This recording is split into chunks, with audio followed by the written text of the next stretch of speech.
It might seem a bit kumbaya, as you've said, but it's fundamental to the way that things have to change. Otherwise, these big systemic things of change that Andy Burnham talks about will never change, and public trust in politics will just continue to corrode. Let's continue to get more reaction to Andy Burnham's coronation as Labour leader. Let's speak with Ian Murray. Ian is the Minister for Digital Government and the Creative Industries, former Secretary of State for Scotland, and also the Member of Parliament for Edinburgh South. Hello, Ian Murray. Hello, how are you? I'm very good. How are you? How are you feeling? What do you make of it all? Well, quite enthused by Andy's speech, actually. I thought it was full of content, I thought it was full of passion, and I thought he communicated in a way that perhaps Keir Starmer wasn't able to. And I think the public will really warm to it and give Andy a real chance to put into practice what he wants to do. I mean, a lot of my listeners, Ian, are messaging in saying that they are not comfortable with this coronation, that, you know, this was something very much that the Conservatives did. It feels like the Labour Party is having a great day today, but what about the country? What's your message to the country, to my listeners? Well, this is about the country, and I would say to your listeners that what we're trying to do as a Labour government is to put into practice all the things that we promised in 2024, but do it in a way that the public can feel that change. And I think Keir Starmer leaves a very, very strong legacy, and I think we've seen that over the last few days, particularly from his last Prime Minister's questions, and Andy Burnham has acknowledged that legacy, but I don't think he was able to communicate with the public what that means for them, and the public weren't feeling that change. So what Andy's essentially saying today is, look, that change has to be felt in communities all across the country, the communities that feel as if they've been left behind. The cost of living is still a huge issue for people that has to be taken head on, and this Labour government has to be truly Labour. And I think one of the big criticisms of the Starmer government was that nobody quite knew what he stood for, despite having a really strong programme of trying to deliver that change. Nobody can be in any doubt, and none of your listeners can be in any doubt, what Andy Burnham stands for after his speech this afternoon. I think quite a few people still don't really know. I mean, they know he stands for the working class and not for London, but I think a lot of people feel that they still don't know, for example, who his Chancellor is going to be, what his big policies are going to be. That will tell the story of, I mean, the mood stuff is very important, and to talk of culture change within the party. But, you know, just had one listener in, I'll just give you a flavour. Roger has said that, look, I'm 80, I've worked for 40 years, I've saved to pay for me and my wife's retirement. I'm feeling ignored and marginalised right now by Andy Burnham. So not everybody is feeling really excited about his speech. Well, I think people need to give it a bit of time as well in terms of that delivery part of it, because it is about everyone across the country, whether it's geographically or whether it be demographically, in terms of what he wants to try and achieve.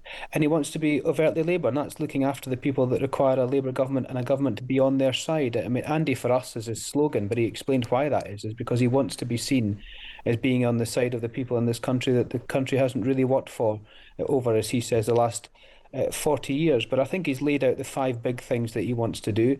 I can fully accept the criticisms, or at least the instinct nature to say, well, we don't know who's Chancellor or who's Cabinet are that going to be. Look, I think we'll see that on Monday. He's not Prime Minister as yet until Monday. He's just been elected leader of the Labour Party. He needs time to build that team, but also do it properly when he is actually Prime Minister. So we'll see all that happening in the early part of next week. But it'll be a team, as he says, that reflects the best traditions of the Labour Party, the best traditions of the country, and that will take forward this real change narrative that we want to try and see.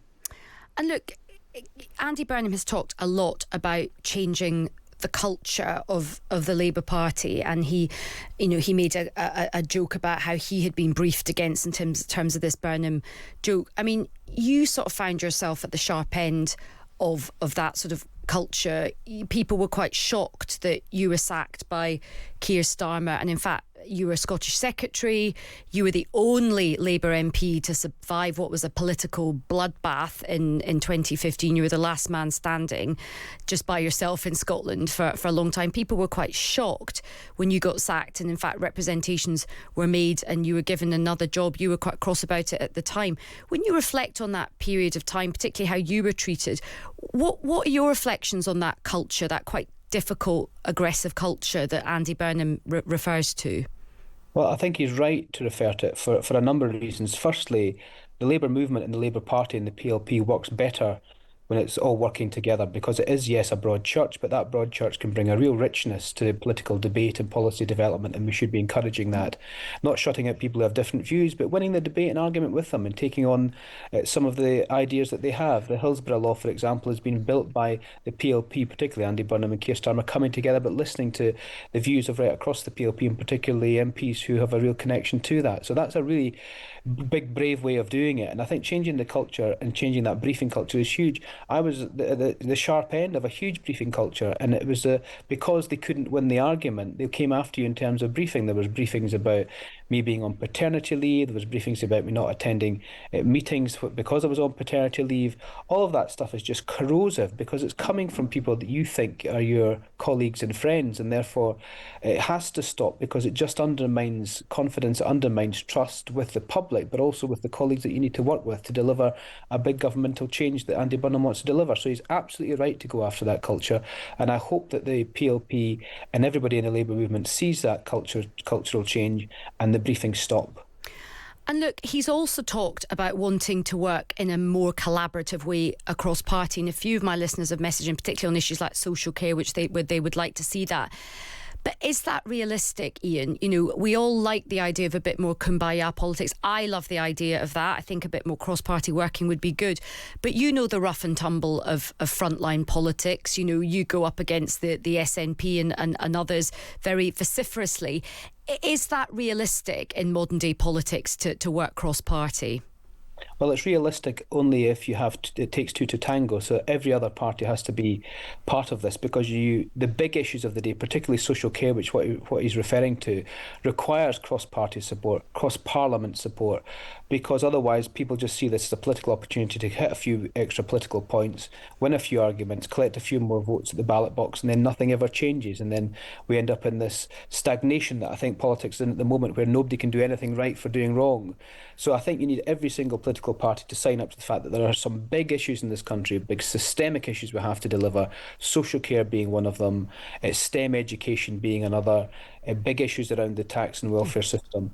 If Parliament could come together to try and find a cross-party place to be where everyone lands, we can then get through this. If you see what happened before, when Labour had decided that it was going to try and find a way through social care, the Conservatives just said this is a death tax, and that was the all over and all finished. We should have been in a place where everybody tries to work together on this. That's not easy. It might seem a bit kumbaya, as you've said, but it's fundamental to the way that things have to change. Otherwise, these big systemic things of change that Andy Burnham talks about will never change, and public trust in politics will just continue to corrode. Ian, grateful for your time. Thanks very much for speaking with us. That is Ian Murray, who is the Minister for Digital Government and Creative Industries, MP for Edinburgh South.